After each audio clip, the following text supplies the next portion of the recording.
Mentre i poliziotti indagano sugli istanti di terrore vissuti all'interno del negozio di giocattoli in via Feltrina, la sicurezza diventa terreno di scontro politico in provincia.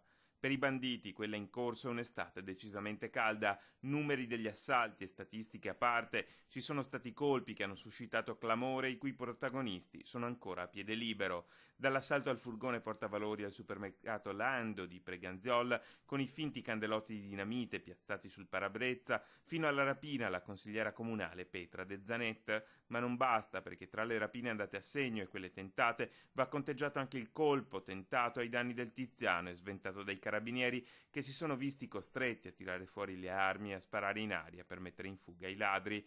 Cronaca di un'estate trevigiana in cui anche la banda delle slot si è nuovamente affacciata ai locali andando a segno a Meduna di Livenza, e ben presto la sicurezza dei tavoli della prefettura finisce per diventare terreno di scontro politico. Per il presidente della regione la soluzione è quella del pugno di ferro e dell'invio dell'esercito a presidiare strade, borghi e parchi dello spaccio. Se sei sotto organico bisogna fare in modo che chi può occuparsi di sicurezza e oggi non lo fa, penso ai tanti militari che abbiamo, di mandarli a collaborare con le forze di polizia per strada. Non c'è nulla di scandaloso. La replica al governatore non si fa attendere. Dalle fila del PD Laura Puppato non manca di sottolineare che prima di parlare di allarme sicurezza è necessario consultare le statistiche.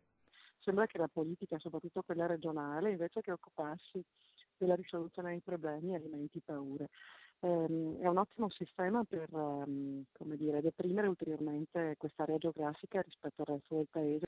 La via per avere più forze dell'ordine da impiegare sulle strade, sottolinea Puppato, il governo la sta percorrendo, passa attraverso la riunificazione delle forze dell'ordine e attraverso l'impiego di più risorse. Più di così, spiega Puppato, non si può davvero fare. Sconfiggere il crimine è un obbligo, pensare di eliminare qualsiasi forma di reato credo sia un'illusione in una realtà complessivamente ancora benestante come la nostra.